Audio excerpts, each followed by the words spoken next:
उन्होंने 400 ड्रोन भेजे, एक नहीं चला। उन्होंने मिसाइल भेजी, कुछ नहीं फटा। आदमपुर के एयरबेस पे जब प्रधानमंत्री गए, S-400 की बात हुई, हमारे एयरक्राफ्ट की बात हुई, सबका जवाब प्रधानमंत्री ने बिना कुछ कहे दे दिया, वहां खड़े होकर S-400 पीछे रखकर, अपने MiG-29 पीछे रखकर। लेकिन हमारी सेना की ये विक्ट्री है, इसमें कहीं दो राय नहीं है। लेकिन क्या अब भारतीयों का और खास करके जो हमारी विपक्षी पार्टियों का ये दिल मांगे मोर हो गया है? ये वैसा समय आ गया है? धन्यवाद बहुत बहुत बुलाने के लिए नाविका। नहीं, ये जो एक्सपेक्टेशन है कि पीओके लेना है, ये तो देश के पार्लियामेंट में भी है। 1994 में रेजोल्यूशन पास हुआ था। तो ये कहना कि पीओके भारत को लेना है, ये तो कोई गलत बात नहीं है। ये तो एक बात है जो है, पार्लियामेंट में है तो फिर सबके लिए है। लेकिन इशू ये है कि ये वाली जो लड़ाई थी, इसमें जो प्यूनिटिव एक्शंस लिए गए, जो डिस्प्रोपोर्शनेट और विजिबल एक्शन लिए गए, उनका एक खास मकसद था। This was essentially an anti terrorist operation, एक तरीके से हम कह सकते हैं। ये वॉर नहीं था। तो जो लोग कह रहे हैं कि हम लोग कर रहे थे, पीओके ले लेते, पीओके में सिर्फ पाकिस्तानी फौज नहीं है, पीओके में पीएलए भी है, चाइनीज आर्मी भी है पीओके में। उसका कारण यह है कि सीपैक गिलगिट बाल्टिस्तान से होकर आती है। ये पूरा एरिया, हम लोग पीओके बोल के हम गिलगिट को भूल जाते हैं, वो भी भारत का अभिन्न अंग है। वहां पे चाइनीज आर्मी भी है। पहली बात तो ये मैं आपको बता दूं, वो भी होगा, लेकिन उसके लिए आपको बहुत तैयारी चाहिए। ये 10, 12, 13 दिन की तैयारी में, ये देखिए ना, बात यह है कि इनको समझ नहीं है, या फिर ये सरकार को घेरे हैं, इनका काम है। मैं तो पॉलिटिशियन नहीं हूं, मैं कोई किसी कांग्रेस बीजेपी का तो नहीं हूं, तो मुझे इनका कोई आइडिया नहीं है क्या बोलते हैं, क्यों बोलते हैं। पर जो वो कौन से आम आदमी पार्टी के थे, आई थिंक कोई लीडर थे, जी माफ कीजिएगा, वो कह रहे थे, मुझे लगता है थोड़ी सी बात इलॉजिकल है, वो चढ़ाने वाली बात है कि अरे हम पीओके, ऐसे थोड़ा ना होता है, ऐसे थोड़ा ना होता है। वहां पे आपके हजारों लाखों सैनिक फंस जाएंगे। ये बोलना दिल्ली में बैठ के एसी में बड़ा आसान है, हो सकता है, लेकिन अभी वो मौका नहीं है। This is not the right time, क्योंकि आपका उद्देश्य क्या था पहलगाम का? आपने ये बोला कि पहलगाम में हो गया है आपका, पहलगाम एक बहुत बड़ा आतंकी हमला हो गया है। अब आपको हिट बैक करना है पाकिस्तान को, आतंकी और आपने हिट बैक किया, ऐसा किया कि कमर तोड़ के रख दी आपने पाकिस्तान की। लेकिन अश्विनी कुमार जी, मैं ये पूछना चाहती हूं कि क्या विपक्षी पार्टियां सिर्फ एक मखौल के तरीके से इस बात को कहती हैं? सचिन पायलट कह रहे हैं, संजय सिंह आम आदमी पार्टी से कह रहे हैं, ये मखौल की बात नहीं है। अगर इतना आसान होता तो आपकी सरकारें ले लेती पहले। लेकिन इस वक्त जब पाकिस्तान को नीचे दिखाया गया है, ये सवाल उठा के कहीं आप जो डिफेंस फोर्सेस की अचीवमेंट है उसको कम नहीं हाँक रहे? नाविका जी, पहले तो एक डिफरेंशिएशन कर दो कि सरकार अलग है और सेना अलग है। क्योंकि जब भी हम सरकार से सवाल करते हैं, आप बोलते हैं हम सेना से सवाल कर रहे हैं।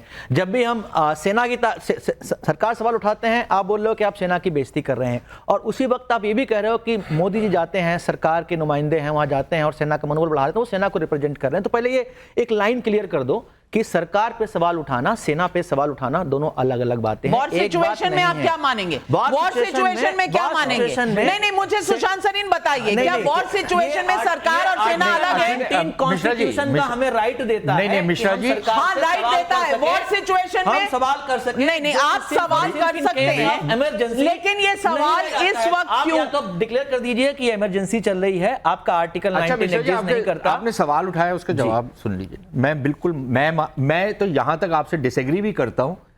सिर्फ सरकार से ही नहीं सवाल पूछे जा सकते, सेना से भी पूछे जाने चाहिए। भारत एक डेमोक्रेसी है। डेमोक्रेसी हम पाकिस्तान नहीं है जहां पर सेना से कोई सवाल नहीं पूछता। बिल्कुल सेना की भी जवाबदेही है, लेकिन सरकार और सेना को आप अलग भी मत करिए। सेना से आप डायरेक्टली नहीं पूछ सकते क्योंकि हमारी कुछ मर्यादाएं हैं। आप सरकार से, सेना के ऊपर भी आप सवाल उठा सकते हैं कि सेना की तैयारी थी, कितनी और होनी चाहिए। सिर्फ आलोचना करने के लिए मत पूछिए सवाल, सेना की बेहतरी के लिए भी आप पूछ सकते हैं। अनफॉर्चुनेटली यहां पर अक्सर जो सवाल पूछे जाते हैं आलोचना के लिए होते हैं। नहीं सरीन, ये गलत इल्जाम है। आगे भी बढ़ना, एक सवाल नहीं है, चैप्टर कई हैं। ऑपरेशन सिंदूर में पाकिस्तान पर भारत के एक्शन की सबसे बड़ी बाधा चीन और तुर्की बने, इसलिए भारत में दोनों देशों के खिलाफ बहुत गुस्सा है। तो क्या ऑपरेशन सिंदूर के नेक्स्ट चैप्टर में चीन तुर्की से आर पार होगा? पहला सवाल हम इसलिए पूछ रहे हैं क्योंकि एक देश की राय है। देश की राय क्या है, खुद देखिए।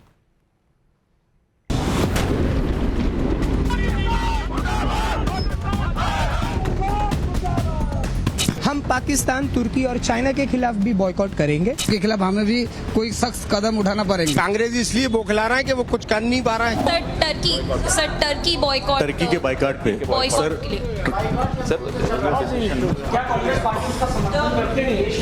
इस पर भी हम शीघ्र आपसे जरूर मुखातिब। सर,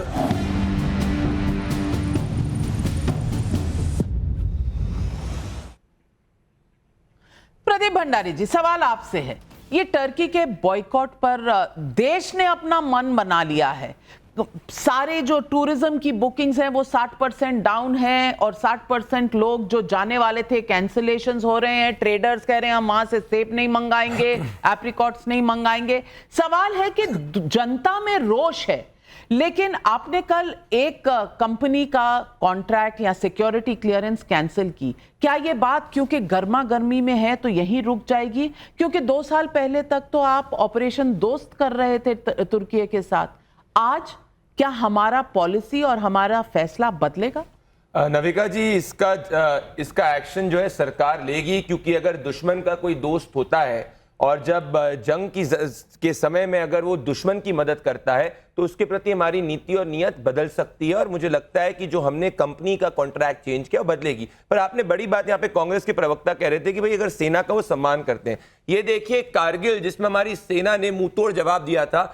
5 साल तक 2004 से 9 के बीच में कांग्रेस पार्टी ने कहा था कारगिल जो है उसमें सेना का शौर्य नहीं है, कारगिल जो है भाजपा की जंग है। इस तरीके से सेना का सम्मान करते हैं। आज ही के दिन कांग्रेस पार्टी के विधायक ने कहा है कि ऑपरेशन सिंदूर सिर्फ दिखावा था। चाइना पे कब रिस्ट्रिक्शन लगा रहे हो भंडारी जी? चाइना पे कब रिस्ट्रिक्शन लगा रहे हो? सुनो मेरी बात, तो आप बताओ कि कब इसको आप हटा दो अपनी पार्टी से। सवाल पूछा, आप सवाल का जवाब सवाल कब दोगे? आप सवाल का जवाब दो ना, सवाल का जवाब आप दो। सरकार में आप बैठे हो, इतना सवाल करने का शौक है विपक्ष में बैठो। ऑफिस खुला है वो एक कांग्रेस इतना ही सवाल करने का शौक है तो विपक्ष में बैठो। टर्की के ऊपर सरकार में बैठ के आपकी जवाबदेही बनती है, आपकी अकाउंटेबिलिटी बनती है। तुम्हारा सरकार में बैठे हो ना, सरकार में बैठ के आतंकवादियों को मारा गया, तुम्हारा विधायक निजामुद्दीन जो है। अच्छा ये बताओ, आज आतंकवादियों को जो सेना ने मारा कर दिया एनकाउंटर है। नाविका जी, अच्छा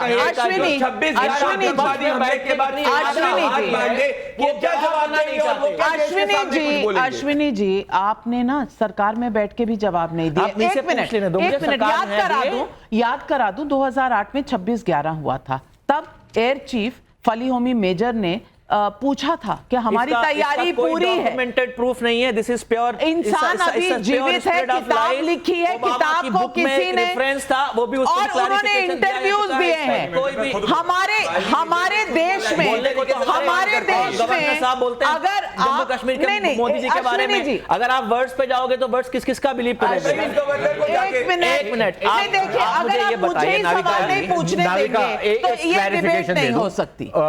2008 के ऊपर जो आपके उस जमाने के राष्ट्रीय सुरक्षा सलाहकार थे मेनन साहब, उनकी किताब उन्होंने लिखी हुई है और उसमें भी यही चीज मेंशन की है कि जो सरकारी तंत्र था वो ये चाहता था, अधिकारी ये चाहते थे कि ये हो कि कोई प्रतिक्रिया हो पाकिस्तान के खिलाफ, लेकिन जो सरकार थी उस समय उसने फाइनली ये डिसीजन लिया कि नहीं, हम नहीं करेंगे क्योंकि ये न्यूक्लियर वॉर वगैरह का चक्कर। तो आपको लगता है सरीन साहब की अभी भी किताबें लिखी जाएंगी उसमें बोला जाएगा कि सरकार क्या कहते हैं, सेना चाहती थी कि पाकिस्तान को हार्ड हिट किया जाए और कहीं न कहीं हमारे मोदी जी जो है हमारे अमेरिका के दबाव में झुक गए, अमेरिका के दबाव में झुक गए और आप लोग वॉर रुकवा दी। नहीं, वॉर रुकवा दिया बिल्कुल। पाकिस्तान को पहले दूसरों का वॉर रुकवाते थे, आज अपना भी वॉर रुकवा दिया। जस्ट देयर फोन कॉल का बस चले तो पाकिस्तान जैसे मुल्क को भेज दो। एक मिनट ये बहुत सीरियस मामले। ये ना मनमोहन सिंह का स्टेटमेंट जो कह रहे थे उनको प्रूफ, उनको खुशी है कि उन्होंने सर्जिकल स्ट्राइक नहीं करी, सेना चाहती थी कि सर्जिकल स्ट्राइक को। ये रे मनमोहन सिंह को स्टेटमेंट नहीं, अब जवाब दो, अब जवाब दो। कुछ भी मनमोहन सिंह। मैं राजकुमार भाटी जी आपसे पूछना चाहती हूँ। राजकुमार भाटी जी, मैंने सवाल शुरू किया तुर्की से, अब उसमें आपने कांग्रेस का जो था, मैं नहीं कहती कि कांग्रेस के कोई फैसला लेना चाहिए था, लेकिन इतना कहते हुए कि इस देश के खिलाफ जो भी खड़ा है हम उसके खिलाफ हैं, ये कहने में तो कोई दिक्कत नहीं है, किसी को भी नहीं है, किसी राजनीतिक दल को नहीं है। मैं इस बात की सवाल पूछ रही हूँ।